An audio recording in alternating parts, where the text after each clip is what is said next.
All right, folks. Professor Finn here, everyone's favorite funeral service educator, and back with no product in the beard, homeless mall Santa. So today we're going to be looking at something really fun and exciting, and I am totally excited to talk about this with you folks. We found a little something up on the radar that you should be aware of. Now, you might be like, Professor Finn, you have a lot of time this week to be recording all these videos because you have all this stuff. And that's just because, hey man, when you find the hot trash, you absolutely have to get it out on the internet. So what we're going to do is we're going to get that stuff up on the screen. Bam. And what we found is in the wonderful state of Georgia, which Georgia has some beautiful countryside. I have some good friends who live in Georgia. Your senators, by the name of Rick Williams, Randy Robertson, Derek Mallow, Frank Ginn, Lee Anderson, Billy Hickman, John Albers, Kay Kirkpatrick, Cardin Summers, Ben Watson, Max Burns, Mike Dugan, Russ Goodman, Shelley Eccles, Mike Hodges, and Larry Walker III have decided to propose some changes to your funeral directing rules. So what they say is, under Code C of Title 43 of Chapter 18 of your official Code of Georgia Annotated, you're going to modify this to read, in addition to the qualifications set out in subsection A, an applicant for a funeral director's license shall furnish an affidavit which lists the names of at least 50 funerals at which the applicant assisted as an apprentice, as provided in Code Section 43-1850, and blah, blah, blah, blah, blah. Furthermore, no person shall be required by the board to have a valid embalmer's license in order to receive, maintain, or renew a funeral director's license under this article. Okay, so not too bad. So Section 3 really is nothing crazy. It's just making sure the language meets and equals both sections so that there's no conflicts because they weren't smart enough to go through and make sure there weren't conflicts. So here comes the magic. Let's go take a look at the Georgia Annotated Code via our friends at lawjustia.com. And Section A, this is applicable, says that you must be 18 years of age. Okay, so you can't be a minor. Must be of good moral character. Most states don't want you to be a naughty person. You must have graduated from high school or have a general education development certificate or a general education equivalency degree, whatever you want to call it. Okay, yeah, that's pretty standard. You have to have at least a high school diploma or its equivalent. So what is the section that is omitting? It's Section B. In addition to A, because you couldn't just put everything in A where all the qualifications would be together because governments are like that, an application for an embalmer's license shall have graduated from a program in an accredited college of funeral service or such other colleges as provided by board rule and have completed a minimum of 3,120 hours pursuant to the rules and regs of the board of service as an apprentice.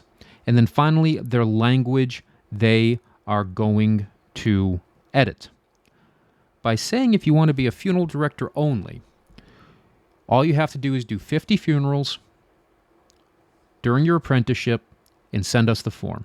And as soon as that's over, you'll have to take a test on state laws, which is quite common throughout the entirety of the United States. You have to have some type of legal education. And looking at you, Colorado, we know you don't have it. But most states have you got to know our laws in order to practice. So what's the problem here? Do you really need the cheap labor that bad? Like, seriously, do you really need the cheap labor? So let's talk about my bias for a minute. Let's talk about my biases. My bias is simple. I'm a funeral service educator. I make my money when you go to school. So having mortuary schools is in my financial best interest. You know, it's not having mortuary schools in Georgia because I don't teach in Georgia. The issue becomes, then, why isn't education necessary? Why in the late 1800s was there this movement by the funeral industry to create national organizations and create training programs? And, arguably, many of those training programs originally centered on the art of embalming. And that is because we needed to have them. The people that were doing this prior to this during the Civil War, they were usually trained doctors. And then they applied principles of chemistry and other things into their practices when they saw the need for embalming becoming very high on the, hey, we want to buy that list in the United States. But then as time passed, Well, how do we transport bodies? So what did we do? We got a national organization. We started advising the U.S. government about maybe here's what we should do for transport. And then the industry took off. Funeral homes became a thing. I get that there are difficulties with people passing the national board exam, but a standardized exam is a very important tool. It guarantees in some small fashion, or at least it ensures in some small fashion, that people are all at a same line. And you want to know how I know that's important? You want to know how I know that Georgia thinks that important? Because nowhere in this ridiculous bill does it say they're going to waive the state law's test requirement. Right? If the standardized test was complete crap and it's not a good judge, then how come you just don't give everyone a damn license after 50 names? Change my mind. Give me one argument other than, well, it's important they know the laws.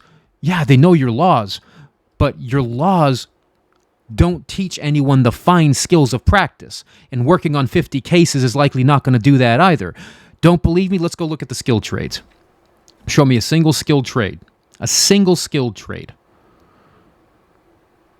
Where if you are apprenticing under a full licensee, after about 50 service calls, they're going to be fine to do anything in that industry. I'll wait. I will literally wait. You tell me a single plumber, HVAC person, electrician, carpenter, mason, anybody.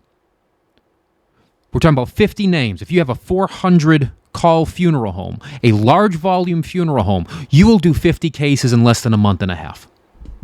And I know that. I know how I know that? Because I worked for a firm that did 1,700 calls over 3 or 4 chapels in a year. And we could blow through 50 funerals in just about 2 months guaranteed. Show me a single skilled trade that's going to say, hey, yeah, that's a great idea. You don't need trade school. Just go over here when you do 50 job sites, put it on a form, say you did it, and we'll give you a full license to go out and work. You want to know what's going to happen? Your damn buildings are going to fall apart. Your wiring is going to short. It's going to be madness. But I don't see you doing that with those because I guess what? That's important. You don't want homes burning down and killing people, but yet you want relatively unskilled people working with families that are grieving. I'm not seeing where this is a good idea. Not by any stretch of the imagination. It is important. It is important that whether you are working at a private funeral home, a family-owned firm, or whether you're working at a corporate-owned firm, that you take a stance that this is not acceptable. At a minimum, people need to go to mortuary school. People need to go to mortuary school. And mortuary school is hard. If you look at the curriculum outlines that are given to American Board of Funeral Service Education schools, there are 15 subject matter outlines that must be taught as part of a mortuary education. Show me a single workforce degree. Show me firefighter, EMT, show me nursing, show me anything where you study 15 different subjects while you're in school, half of which are not related to the other side.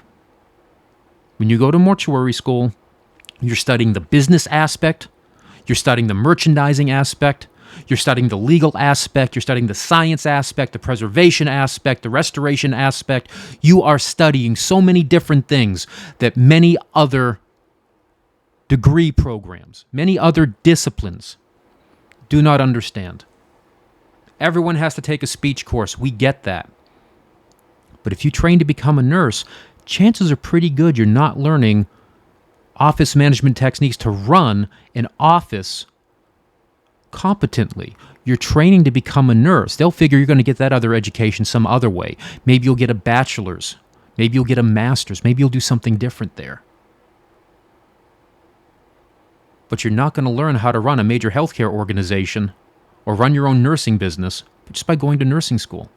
When you go to funeral school, when you go to mortuary school, that's exactly what you learn. How to go ahead, set up your business so that you can retire. And every part of that business is included in the mortuary education.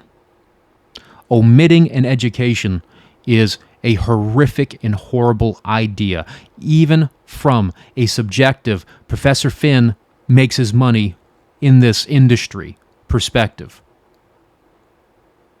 If I had no say in this, I would still think it's a bad idea. There are states that do permit people to earn professional licenses without attending formal education. You could even do that in law. I believe Florida is one of the states that you can serve an apprenticeship with a lawyer. You start clerking for a lawyer, and after a certain amount of time, you will be permitted to sit for the Florida State Bar in hopes to pass and earn your own law license. But it doesn't happen in 3 months. It doesn't happen after 50 clients. It's going to take a bit longer than that. Here are some things I propose you folks think about out there when you're writing this legislation. Sit down with your state organizations. Georgia State Funeral Directors Association. Call the American Board of Funeral Service Education and ask, why do we have to have this education? Sit down with the people at the International Conference of Funeral Service Examining Board and say, we need to talk about things. Go to the National Funeral Directors Association. Go to the National Funeral Directors and Morticians Association. Go to the Cremation Association of North America.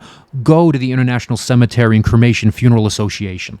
Go to these places, say, what is important and how can we figure this out? And here are some things I'm going to tell you need to consider. Not the senators. Government's not going to help you with this. You, the practitioner, you, the owner, you, the manager. One, send people to mortuary school that have a reasonable chance of making it through. When you went to mortuary school, it was probably not a fun and pleasant experience. Why would you send someone that may not have the aptitude to go to mortuary school? To mortuary school. Lord Almighty, it's a recipe for disaster and zero success. 2, when you do send someone to mortuary school, give them the time they need to be able to prepare for mortuary school. The reality is, people these days are not comfortable going to work and going home for 8 hours to study and repeating this cycle. They're not going to do it. So become invested in their education. Sit with them, run note cards, ask questions, learn to see how things have changed. I went to mortuary school a decade ago, and at least 30% of things have changed significantly from when I was there.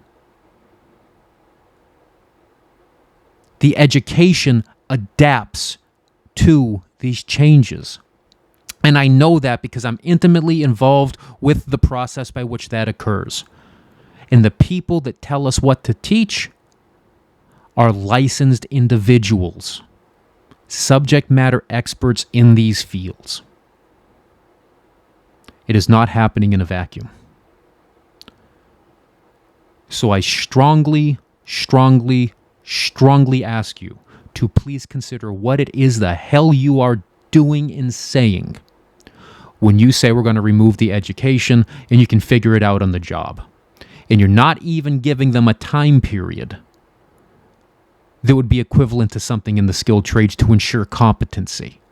And you're going to sit them down on the other side of a table with a grieving family to ask for thousands of dollars and hope that it all goes well. Something tells me this is a recipe for disaster, and other states will probably not want your licensees. So you'll fix your problem in Georgia, but when your people try to move somewhere else, you're going to run into issues, and it's not a negotiation.